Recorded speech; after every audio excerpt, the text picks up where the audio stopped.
안녕하십니까, 공병호입니다. 오늘 조선일보를 읽다 보니까 조선일보의 일면 톱 기사가 윤석열 대통령에 대한 영장 재집행, 경찰 특공대 투입까지 고려하고 있다, 이런 내용을 일면 톱 기사로 실었습니다.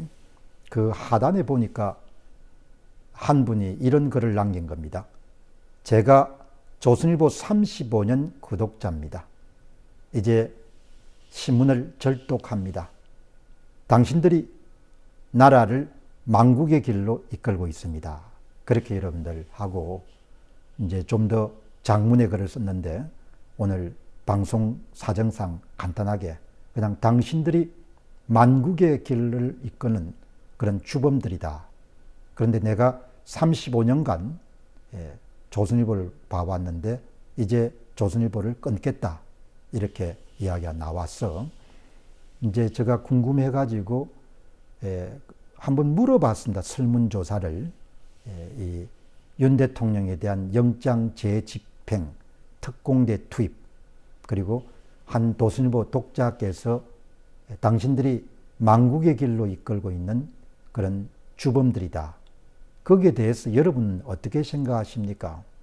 11,000명 정도 이렇게 설문조사에 응했는데 기대와 달리 97% 정도가 동의한다는 겁니다.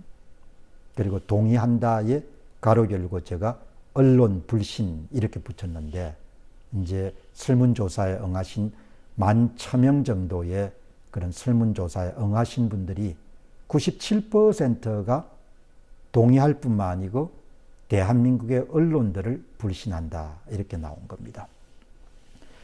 사실 지금 여러분들 이 대한민국이 상당히 이제 어려운 상황이지 않습니까? 현직 대통령을 구속하겠다.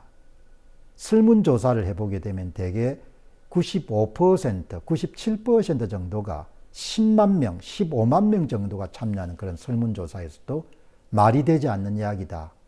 그리고 대통령이 계엄을 선포한 중요한 이유인 선거 부정 문제에 대해서 깊이 동의하는 바다. 이런 분들이 그냥 한 500명, 600명 정도가 아니라 10만 명, 15만 명 정도가 이런 설문조사에 응하더라도 95%, 97%, 98% 정도가 나오거든요. 물론 여론조사처럼 무슨 정교한 통계수법을 동원하지 않았지만 최소한 조작된 설문조사는 아니지 않습니까? 그리고 표본수가 10만 명, 15만 명 정도 되니까 어마어마하게 신뢰도가 높을 수밖에 없는 것이죠. 나라 상황이 지금까지 오게 된 데는 대한민국의 주류 언론들 책임이 굉장히 크죠. 어마어마하게 큽니다. 주류 언론사들 가운데 지난 5년 동안 이 부정선거 문제를 탐사 기획을 하거나 제대로 보도한 기사가 한 건도 없었다고 보면 되겠죠. 굉장히 놀라운 일입니다. 모든 언론사들이 부정선거를 은폐하고 덮는데 총력을 기울이고 있고, 무엇보다도 대통령이 계엄을 선포하는 그런 가장 중요한 이유가 선거 부정 문제고 부정선거 문제라는 것을 대통령은 직접 말씀을 하지 않으셨지만, 그러나 주변에 김용현 전 장관이나 이런 사람들이 명확하게 이야기를 했지 않습니까? 방첩 사령관이라는 이런 사람이 대통령이 계엄 선포를 하게 된 결정적인 이유가 반복적인 부정선거를 척결해야겠다, 이렇게 이야기를 하게 되면은 대한민국이 정상적인 국가나 대한민국의 언론이 좀 정상적이라게 되면은 사실 여부를 확인하려고 하는 그런 노력들이 있어야 되지 않습니까? 그런 노력들이 일체 없었던 거죠. 단 한 건도 제가 기억을 하지 않거든요. 한국의 주류 언론사들, 주류 방송사들이 한 번도 선거 문제를 다룬 일이 없는 겁니다. 이제 그런 문제를 보게 되면은 이것이 단순히 광고비 수입 정도가 아니고 한국의 언론사들이 국가 이익이나 국민의 이익과 배치되는 그런 조직이나 세력이나 국가에 의해서 상당 부분 제압되어 있는 상태구나. 단순히 광고 수입이나 이런 차원의 문제가 아니고, 그러니까 기본적으로 이제 이렇게 해서 윤 대통령이 만일 처벌을 받거나 윤 대통령이 탄핵이 되거나 이런 사태가 발생하게 되면은 대한민국은 국민의 이익과 전적으로 다른 길을 향해 가지고 권력들이 움직일 수밖에 없는 그런 딱한 상황이 지금 발생한 거죠. 이제 어제 황교안 전 총리가 오랜 시간 동안 준비해 가지고 그동안 부정선거를 규명하기 위해서 노력해온 인사들 가운데 가장 대표적인 인물들을 엄선해 가지고 부정선거 관련 대토론회를 개최했지 않습니까? 그 대토론회가 굉장히 중요한 행사였는데 그 대토론회를 한국의 주류 언론사들이 단 한 줄도 소개한 데가 없거든요.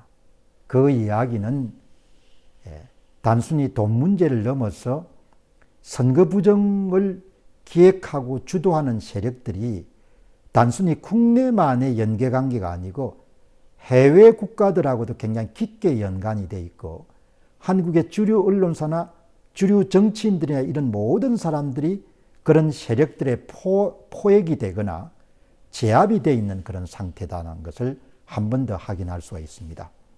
여러분들은 뭐 이미 잘 아시겠지만 제가 간단하게 말씀을 드리게 되면 한국의 부정선거는 역사가 오래됐습니다.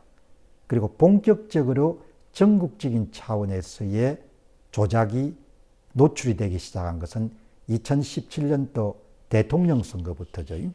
문재인 후보에게 당시에 사전투표자 수의 약 15% 정도에 해당하는 그런 유령 사전투표자 수가 조성이 돼가 당연히 그러면은 사전투표율을 국민들한테 사기를 치야겠죠. 사전투표를 부풀려야 위조투표지를 만들 수가 있으니까.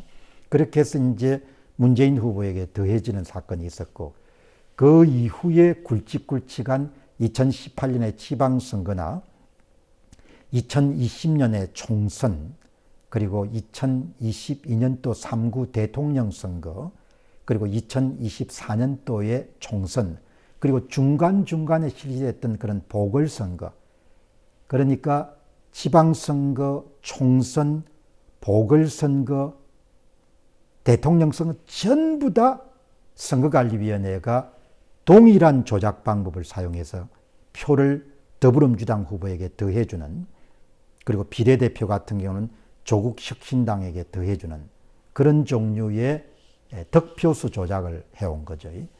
그러니까 선관위가 발표한 그 후보별 득표수 자료를 이렇게 살펴보게 되면은 그 선관위가 발표한 더불어민주당 후보의 사전투표 득표수는 항상 두 가지로 분리가 되죠. 하나는 가짜 득표수, 선관위가 더해준 겁니다. 다른 하나는 해당 선거구의 투표자들이 던진 진짜 득표수. 그러니까 정상적인 국가 같으면 선거관리위원회가 투표자들이 던진 진짜 득표수를 국민들에게 발표해야 되는데 더불어민주당 후보를 당선시키기 위해서 가짜 득표수를 더해준 겁니다. 그 가짜 득표수가 어떻게 제조가 되는가 하니까 사전투표자 수 곱하기 조작값을 활용한 거죠. 그러니까 사전투표장에 두 사람당 한 표의 위조투표지를 투입하게 되면은 35%를 곱해주는 것이고 사전투표자 수예요. 이번에 2024년 4월 10일 총선 서울 지역처럼 사전투표장에 세 사람이 올 때마다 한 표씩을 더해주게 되면은 사전투표자 수의 20%만큼을 곱해주면은 숫자를 만드는 거죠. 그러니까 숫자를 전부 다 만들어가지고 발표한 겁니다. 그러니까 뭐 이게 참 심각한 거죠. 그러니까 뭐 안철수 씨나 오세훈 씨 같은 사람들이 이번에 탄핵에 열렬하게 찬성 대열했었던 거는 조기에 대통령 선거가 실시가 되면은 본인들이 수혜자가 될 수 있지 않겠느냐. 한동훈 씨도 그런 이제 야심 때문에 그렇게 대통령을 배반하지 않았겠습니까?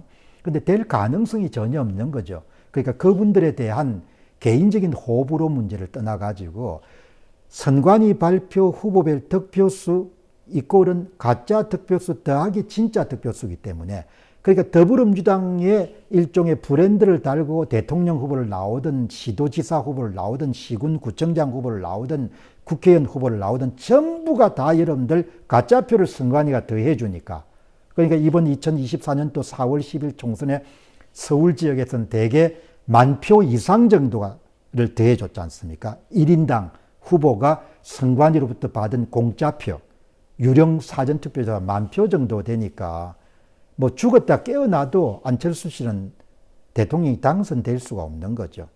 오세훈 씨도 마찬가지고, 한동훈 씨도 마찬가지고, 홍준표 씨도 마찬가지고. 그 이제 국가적으로 재난 상태인 겁니다. 그 국가적 재난 상태를 재난으로 인식하고 비상계엄을 통해서 이런 해결하겠다고 대통령이 판단한 겁니다. 이제 그거를 두고 그냥 부정선거는 쏙 빼고 대통령이 비상계엄을 실시해서 내란죄를 범했다. 이렇게 이제 지금 날뛰고 있는 거니까, 뭐 이번에 국민들이 승리하면은 다시 대한민국에 도약할 수 있겠지만, 불행하게도 이번에 부정선거 세력들이 대통령을 제압을 하게 되면은 그거로 뭐 대한민국은 거의 끝이 나겠죠. 부정선거 하는 나라가 경제 문제 제대로 해결할 수 없는 겁니다. 그 뭐 나라가 완전히 골로 가겠죠. 이제 그렇게 정확한 인식을 갖고 계신 국민들이 계속해서 많이 늘어나니까 제가 이제 좀 더 열심히 해야겠다 이렇게 생각하지만, 이렇게 중차대한 그런 순간에 한국인들이 지금 서 있는 겁니다. 감사합니다.